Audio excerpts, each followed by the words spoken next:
Halo semua, salam sejahtera Malaysia. Selamat datang ke channel Fels Lifestyle. Terima kasih kerana masih setia bersama admin di dalam channel ini. Dan kepada yang baru di dalam channel ini, selamat bergabung admin ucapkan. Nah, saudara-saudara yang amat dihormati, tuan-tuan dan puan-puan. Kita di Malaysia, di Sabah, di Sarawak, kita hidup pelbagai kaum. Dan sudah pasti, kita sebagai rakyat Malaysia yang perlu menghormati antara satu dengan yang lain.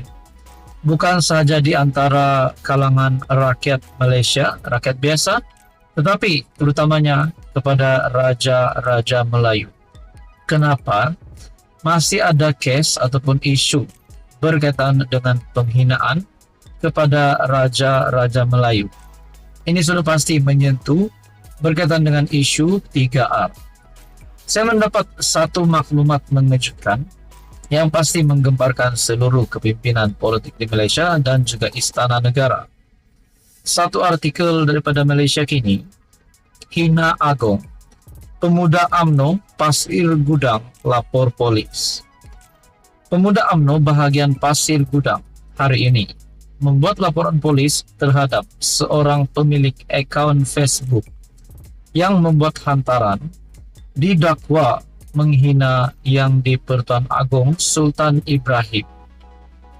Ahli Jawatan Kuasa Pemuda UMNO bahagian Pasir Gudang, Mat Yasir Ahmad Basir, membuat laporan itu di Ibu Pejabat Polis IPD Seri Alam di Johor Bahru pagi tadi. Artikel ini pada 14 April.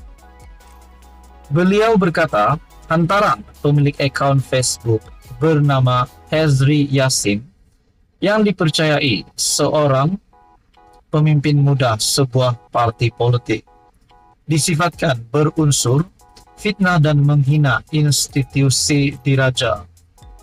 Laporan polis ini dibuat supaya pihak berkuasa dapat mengambil tindakan yang sewajarnya kerana kita tidak mahu isu dan perkara sebegini akan mengundang rasa tidak hormat dan penghinaan kepada institusi diraja berterusan, katanya ketika ditemui di pekarangan IPD Seri Alam.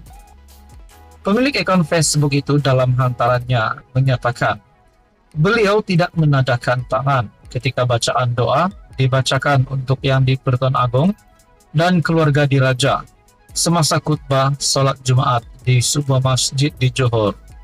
Pemilik akaun turut mendakwa doanya hanya diberi kepada pemimpin yang meletakkan agama sebagai nombor satu serta memperjuang dan mempertahankan Islam ketika agama diancam. Sementara itu, Ketua Polis Daerah Seri Alam Superintenden Muhammad Sohaimi Ishak ketika dihubungi mengesahkan menerima laporan berkenaan. Beliau berkata, kes tersebut disiasat mengikut Seksyen 4 dalam kurungan 1 Akta Hasutan 1948 serta Seksyen 233 Akta Komunikasi dan Multimedia. Ini sudah pasti satu lagi isu yang menggemparkan kepimpinan politik Malaysia dan juga satu lagi isu yang menggemparkan istana negara. Apapun kita berharap titah-titah baginda Yang di-Pertuan Agong sebelum ini dijunjung oleh seluruh rakyat Malaysia terutamanya. Saudara-saudara, sekian saja, teruskan bersama di dalam channel ini untuk info yang seterusnya.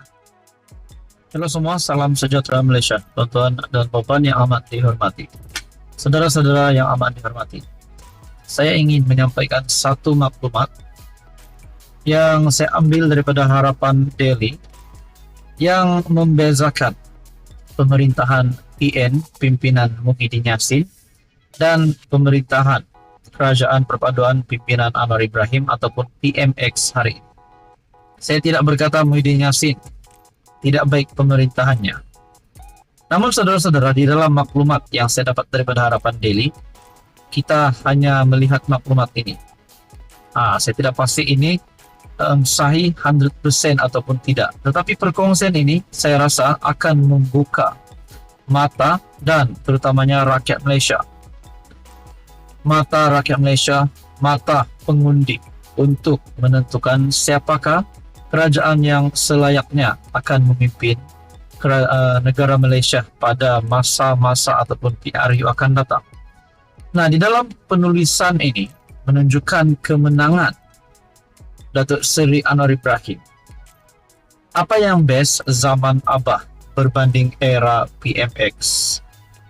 Kita tidak di mana zaman Abah best berbanding dengan zaman PMX.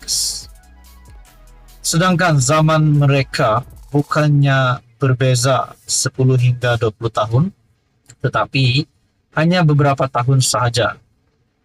Bila berhujah dengan mereka yang berkata demikian, hujahnya kerana zaman Muhyiddin dapat duit KWSP. Yang lain, kononnya harga barang murah. Fakta yang jelas tidak benar atau maksud lain menipu. Mereka kata pelaburan masuk beratus bilion. Yang dibawa PMX menipu. Yang sedihnya, mereka dapat info tersebut daripada tentera cyber level cap ayam dan bukannya dari Bloomberg, BNM, MIDA maupun menteri-menteri terbabit. Padahal di zaman PN dulu, berapa banyak pelabur yang lari ke negara-negara jiran dan tiada pelaburan yang masuk ke negara ini seperti mana dilakukan kerajaan sekarang. Dalam infografik di bawah, boleh lihat perbezaan di antara PMX dan Muhyiddin. Saya kongsikan gambar di sini. Nah, ini boleh membuka mata, pikiran dan telinga ramai orang. Kalau ini benar sudah pasti, kita boleh kata selamat tinggal Muhyiddin Yassin dan kemenangan baru Anwar Ibrahim yang pasti mengejutkan musuh-musuh Anwar termasuklah Mahathir. Bagaimana pemerkasaan Islam diberikan? Jauh lebih banyak daripada zaman PN dengan perbezaan RM 800 juta di mana dikatakan PMX abaikan Islam. Lihat indeks rasuah negara kita semakin baik. Nilai ringgit tidak seteruk zaman PN, inflasi jauh lebih baik, KDNK meningkat, dan pengangguran menurun hampir 2%. Saya tidak mahu menulis panjang pagi ini, sekadar ingin bertanya, apa yang bestnya zaman Muhyiddin, sedangkan harga ayam mahal, harga minyak 2 kali ganda, harga cili merah naik 3 kali ganda, pendek kata, harga barang mahal. Apa yang bestnya zaman Muhyiddin? Kita dikurung hingga ada yang kibarkan bendera putih kerana susah. Siapa kata zaman PN rakyat senang lenang? Apa yang bestnya zaman Muhyiddin? Sedangkan zaman itu, sudahlah bonus raya pun tidak seperti mana kaki tangan awam perolehi zaman PMX dengan bonus 2.000, duit raya 500 dan malah tol pun percuma. Apa yang bestnya zaman Muhyiddin? Tahukah anda? Nak raya pun tak boleh. Tahukah anda, rakyat negara ini adalah rakyat paling lama dikurung di dunia ketika pandemik. Masih ingat orang Islam atau Melayu sedih masa itu kerana terlalu lama tidak dapat solat Jumaat sebab kita dikurung terlalu lama. Lebih heran, negara kita isytihar darurat semasa PKP. Apa yang bestnya zaman Muhyiddin? Wang simpanan anda sendiri habis 10 hingga 30K kerana dibenarkan keluar bukannya bantuan daripada kerajaan. PMX baru menjadi PM 1 tahun 5 bulan dan kita sudah dapat menikmati pelbagai kemudahan. PMX telah membantu lebih 10,000 doktor, kontrak diserapkan pekerjaan tetap di dalam kerajaan. PMX telah membantu lebih 40,000 muflis lepas dari senarai bankrupt. Sebab itu dikatakan, jika PMX ini diizinkan menjadi Perdana Menteri, hingga 10 tahun, negara kita mampu mendekati ekonomi Singapura. Nah, ini sudah pasti kemenangan kepada Anwar Ibrahim. Kebencian mereka kepada kaum-kaum lain semakin menebal. Walaupun mereka tahu kerajaan PN gagal secara total berbanding kerajaan perpaduan, tetapi isu perkauman dimainkan sehingga ada yang tidak perasan. Pemikiran Khawarij telah meresapi ke minda mereka.